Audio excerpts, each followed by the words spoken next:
कीर्तन की महिमा। मैं कीर्तन की महिमा के संबंध में कुछ कहूंगा। तुम जानते हो, लोग बतलाते हैं कि मानव गरिमा की सर्वोच्च स्थिति प्राप्त करने के लिए, मानव प्रताप के सर्वोच्च शिखर पर बैठने के लिए कई मार्ग हैं, जैसे ज्ञान मार्ग, कर्म मार्ग, भक्ति मार्ग। किंतु मैं कहता हूँ कि केवल एक ही मार्ग है, और वे दो मार्ग है ही नहीं। परम सत्ता की प्राप्ति ज्ञान से कैसे हो सकती है?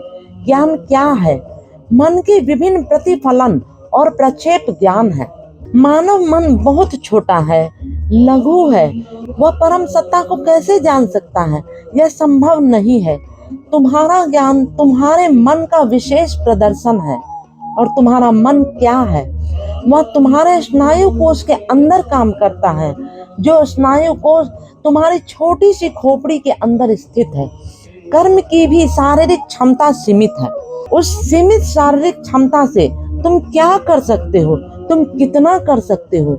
मैं ज्ञान अथवा कर्म से परम अवस्थिति प्राप्त कर लूंगा, यह कहना आकाश को जोड़ने जैसा जोश मात्र है।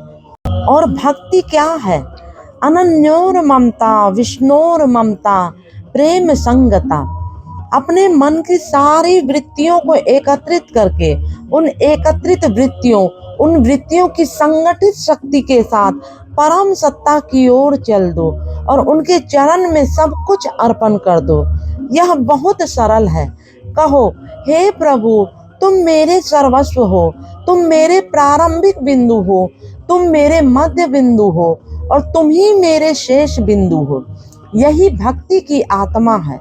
जब तुम परम पुरुष की ओर भक्ति पूरित हृदय से चलते हो, तो तुम्हारे आनंद और परमानंद की अभिव्यक्ति के लिए कोई मार्ग चाहिए। उस अभिव्यक्ति के उच्च तरीके का मार्ग कीर्तन है। कीर्तन माने जोर से प्रभु का गुणगान करना। क्योंकि प्रभु के गुण अनंत है, अतः कीर्तन तुम्हारी सहायता के लिए है। परमात्मा सभी जगह ओतप्रोत रूप में विद्यमान है। परमात्मा तुम्हारे सबसे नजदीकी और सबसे अधिक प्रिय है। परमात्मा तुम्हारे अपने हैं। यह कैसे है? क्योंकि उनके अनेक रूप हैं। तुम्हारे साथ उनके कितने ही संबंध हैं। जितने भी अनगिनत संबंध तुम सोच सकते हो, वे उन सभी में हैं। अतः वे एक नहीं है, वे अनेक हैं।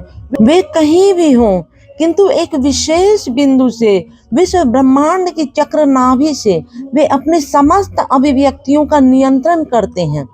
यह चक्र नाभि है कहाँ?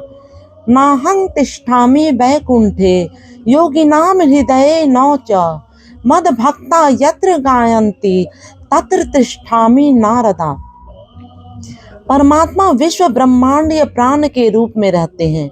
वे भक्तों के मधुर एवं कोमल हृदय में निवास करते हैं। वे वैकुंठ में नहीं रहते। वे आसमान के सितारे नहीं हैं, वे तुम्हारे हैं। वे कहते हैं, नाहं तिष्ठामि वैकुंठे, मैं वैकुंठ में नहीं रहता। योगिनाम हृदये नौ च, मैं योगियों के स्तंभित मनः धातु में नहीं रहता।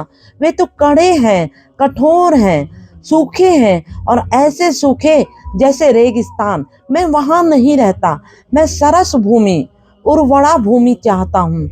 मैं दिव्य भावनाओं से भरपूर हृदय चाहता हूँ। मैं मनुष्य का हृदय चाहता हूँ, जो खुशी में हंसे और दुख दर्द में रोता है। मैं ऐसे मनुष्य को चाहता हूँ। मद भक्ता यत्र गायन्ति तत्र तिष्ठामि नारद। वह विश्व ब्रह्मांड का प्राण केंद्र, वह कहाँ रहता है? भगवान कहते हैं कि जहाँ मेरे भक्त कीर्तन करते हैं, जहाँ मेरे भक्त कीर्तन का गान करते हैं, मैं वहाँ जाता हूँ और उनके बीच में रहता हूँ। परम पुरुष का यही सच्चा निवास स्थान है। परम प्रभु का यही सच्चा निवास स्थान है। श्री श्री आनंद मूर्ति जी, हैदराबाद, प्रातः काल 9/11/1989 ईस्वी। मंत्र